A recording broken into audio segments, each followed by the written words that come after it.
What's up, everybody? Welcome back to the channel. Guess what? We're talking onions again today. Yeah, I know, it's like it's the never-ending series. There's always onions going on our channel. But the reason for that is onions take such a long time between whether you're prepping the soil or you're planting them or you're maintaining them or harvesting them or drying them. It's almost a 6-month process. So there's a lot involved, and it's hard to get all of it really in one video. Yeah, I guess I could cut it and make it that way, but then, I don't know. I think it loses a little bit if you try to consolidate all of it into something that, kind of short time frame all in one video. Yeah, it's good if you want to go kind of see everything in one, but I like doing it this way. So that's just me. Before I get into the details here, though, I ask that if you haven't yet, go in and hit the subscribe button. If you want to be notified every time we release a new video, you can hit that bell, and you'll either get a pop-up on your electronic device telling you we've released a new video, or you can get an email as well. So I ask that you do that. That really helps us out, lets us know that you're interested in the type of content we're producing. So let's roll on in here.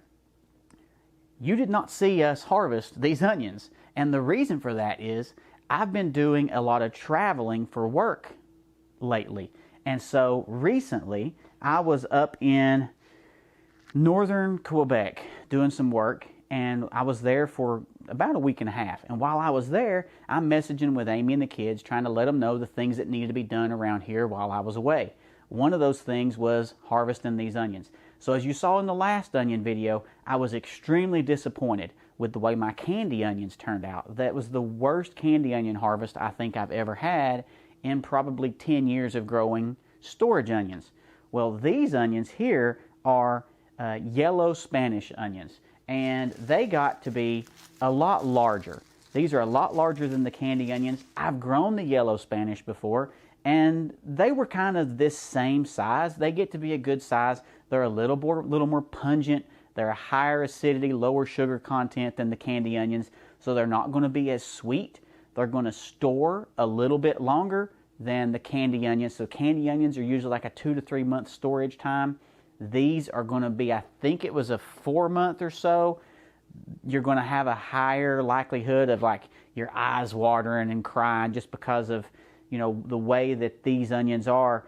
But then to take it the next step further, I've also got some of the Red Rivers and Red Creole in here, and they're going to be even beyond what the yellow Spanish are, and they're going to have like a 9-10 month shelf life.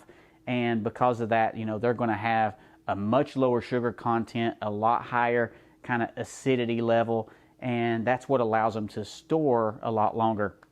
But what happened is I was out of town, and obviously if I'm out of town, I can't pull the onions. So I had Amy and the kids pull the onions, and I told them, I said, just bring them in the basement, put this wire shelving out, and lay the onions on the shelf. They set a fan over here in front of the onions, which you can't see now, partially because it's out of view, and also because I moved the fan, so it's not there, so you shouldn't see it.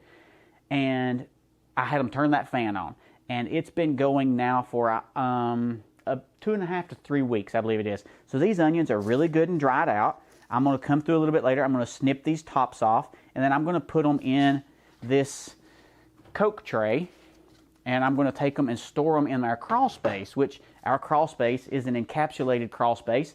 It's air conditioned, it's watertight, there's no water coming into it, and it acts as a root cellar. And what I'm going to do is I'm going to take these onions, I'm going to snip the tops off, I'm going to pull the outer layer, which has got a lot of dirt and junk off of it, but it just pulls off super easy, and you end up with this clean onion.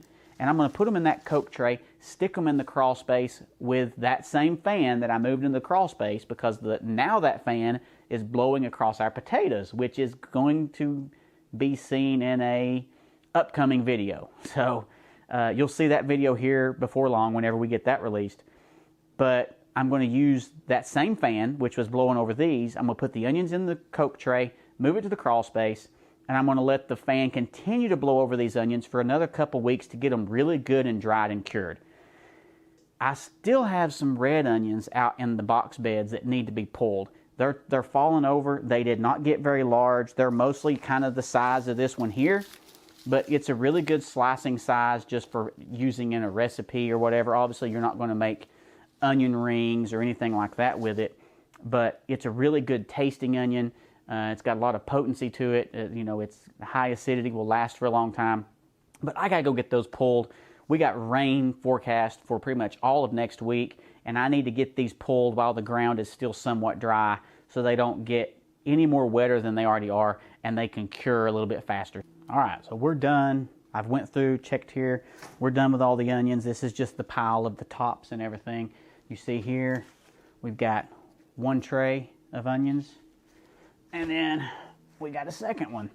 So really good. I'm really pleased with how that turned out. I know I was disappointed with the first harvest of the year with the candy onions, but really the yellow Spanish came in and saved the day this year for us.